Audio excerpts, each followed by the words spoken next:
Hi, I wanted to do a review on Tyler Perry's new movie, Boo 2. Um, First, I would like to say that this sat on my heart for a while. Um, it got to a point that it was just eating at me, and I just had to say something about this. Yesterday, I decided to have mommy and daughter day. My daughter is my youngest. She's 18 years old, and I decided to treat her to the 5:15 showing of Boo 2 and Medea's Halloween. With the state of the world as it is, and all the negativity scrolling through my social media feed and the negativity on the local news channel every day, every time you turn on your TV, there's just something tragic that's going on. I wanted to submerge myself in laughter. I wanted to submerge myself in Tyler Perry's world, and honestly, that's what I thought I was doing yesterday. Um, I wanted to escape, or better yet, I wanted to escape our current reality. So I paid $28.18 for two tickets, and another $15 on concession. A small popcorn and a small icy. Yeah, 15 bucks for that. That's a total of $43.18 that I spent on this little outing. So we grabbed our seats early and decided to partake in our favorite pastime activity, which is actually people watching. To my surprise, the theater started to fill up, and it was filling up with not only African American eager movie watchers, but also Caucasians. And I was also pleasantly surprised to see numerous parents bringing in their children to watch this supposedly PG-13 Halloween comedy. My first thought, my first thought was that, Tyler Perry's moving up. The crowd was diverse. There was just tons of people in there to watch this movie. Let's just say when the lights dimmed and the movie began, that's actually when my horror set in. I tried, I really tried to oops, technical difficulties here, but I try to stay in the theater. I think I made it a good 30 minutes, 20 to 30 minutes within the movie. And after the umpteenth time of him referring to his son's mother as a hoe, I couldn't take it no more. I was like, Papa, that's all I can stands, and I can't stands no more. This movie contained punchlines that missed their target completely. The theater was silent. You knew that he was making a joke, okay? But no one laughed. I mean, the theater was dead silence. It was just, it was tragic, okay? Um, the movie, it was horrible picture quality, terrible acting, constant degrading of women, constant sexual innuendos, referencing to physical abuse, referring to the step parent as a nigga, not once, but twice. My skin crawled when he referred to the stepfather as a nigga. I was just like, really? Come on now, Tyler. Really? You know, perpetuation of African American negative stereotypes were also throughout the 20 or 30 minutes that I stayed in the theater to watch this. Um, I did what any other unsatisfied customer would do. I had no other choice but to stand my ground, and I walked out of that theater with my daughter in tow. I asked to speak to the manager and requested a refund on this show or a credit towards another movie at a later date. I actually told the manager that they knew before they even showed this film that it was not up to par, and they shouldn't have put it out, you know. Um, but my request, I did not get a refund, but my request was granted for 2 free movie passes. My thinking is this: Tyler Perry has wealth. He has his own production company. He is a strong, respected, accomplished African American man who has fought and succeeded to live and thrive in the great American dream. He embodies the saying, if you can dream it, you can achieve it.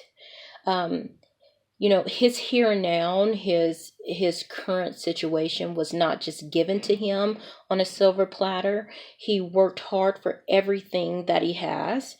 He pulled his bootstraps up and dug himself out of the trenches.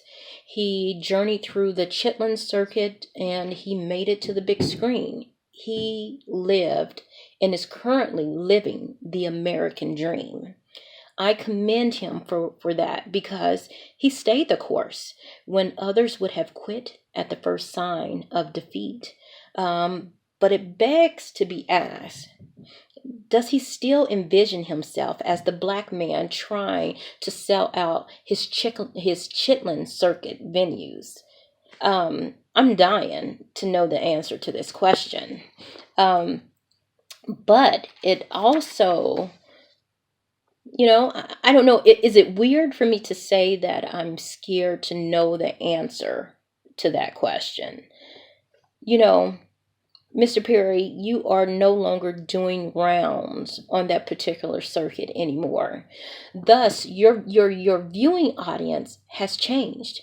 And with any good business, you track change, you conform to change, and you deliver a product that will keep your customers coming back time and time again. And along the way, if you're lucky, you will gain new customers, cementing your business and your future in the industry. Um, One thing is for certain: if you continue down this road you're traveling, you will lose the support of your people.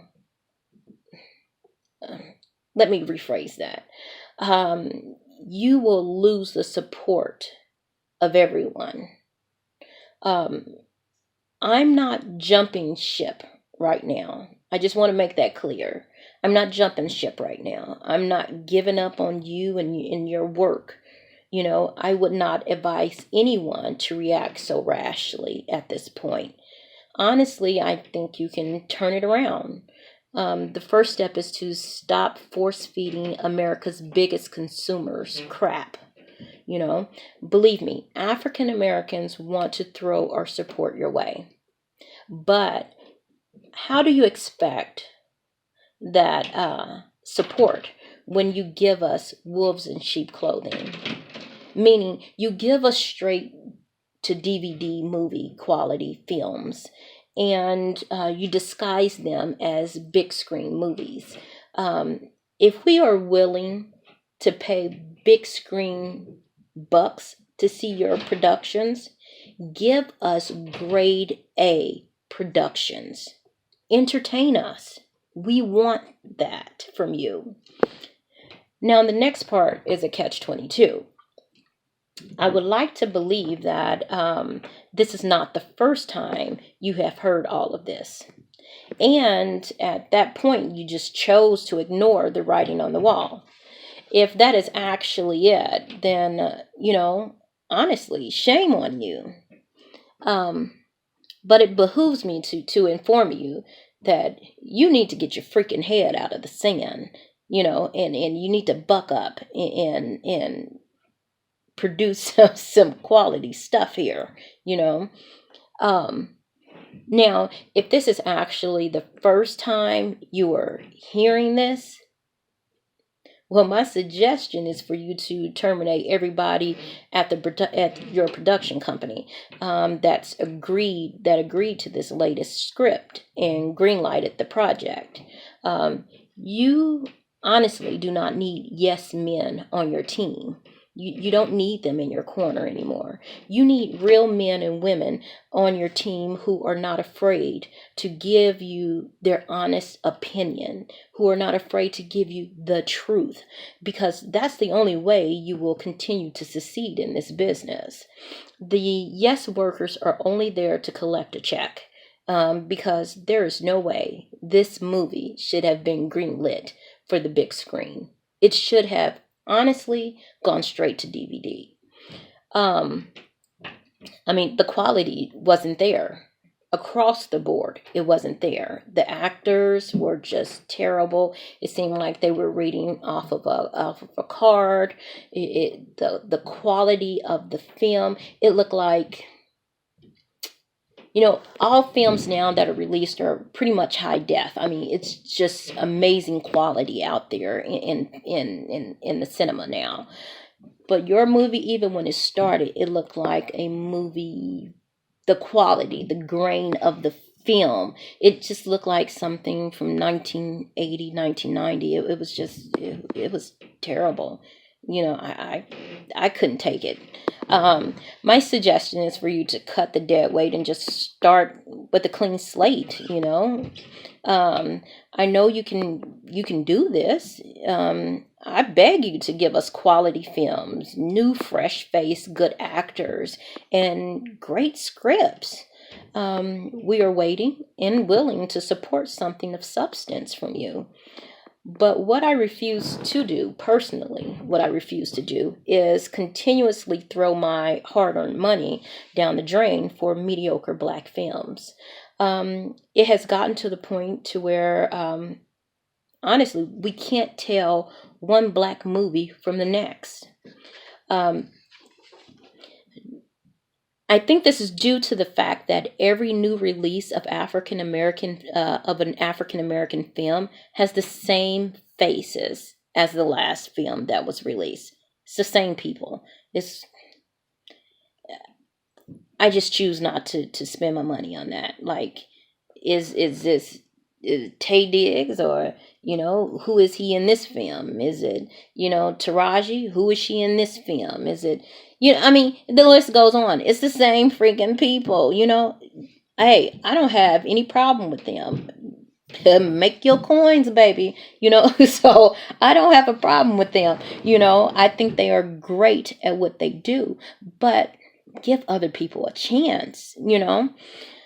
What I'm thinking is, are you trying to tell me that out of the thousands of dreamers that uproot themselves and relocate to California every single year, um, you mean to tell me Black Hollywood can't find new talent?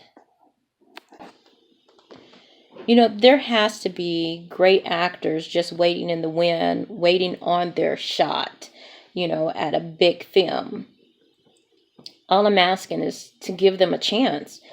This is not only directed to you, Mr. Taylor. Mr. Perry. Sorry, I got confused here. It's not just directed at you, Tyler Perry. This is really for all casting directors and producers. One thing is for certain. I predict that the upcoming highly anticipated film Black Panther will break records. As I hear, the film has a 90% black cast of good actors. It's a good quality film. It shows a black man, or it shows black people as strong, fierce individuals, unlike the films we have been forced to endure for years. That has highlighted stereotypes of African American people, showing us as repressed or oppressed people. I am not the only one who is tired of seeing us playing roles of slaves and gangsters and pimps and hoes and maids, and the list goes on and on. It's just predictable at this point. How about thinking outside of the box? make a movie of an African king or queen or a great African warrior? How about a movie based in Egypt for once, depicting a pharaoh with the correct hue and skin tone? Every movie that has been released of Egypt has been improperly cast. Um, I don't know. How about a movie about the Moors and how they conquered, or a movie about the first black samurai, and now that would be a kick-ass movie right there. Um, all I'm asking is just to give us something new and exciting. We're waiting. We are willing to support you, Tyler Perry, in your future endeavors. I mean, we want to support every film that you come out with. We want to gather in droves, and the opening weekend of your film, and not make $20 million, something minuscule like that. Well, to most people that's living, that's that's living check to check, that's not a minuscule number. But what I'm saying is, box office wise, it's a minuscule number, $20 million. We want to see you succeed in this. We want to come out in droves. We want to make your opening weekend a $100 million production, But to do that, you have to give us quality films. You have to give us something of substance, because we're waiting on it. We're waiting on it. We're waiting on you. We're waiting on that next great film that shows African Americans in the best light possible. We're waiting on a film that you don't have gangsters and hoes and people talking in ebonics that we can't understand. That does not depict African American people. There are so many blacks that does not show us, and I mean, that's not us as a people. So just give us something good.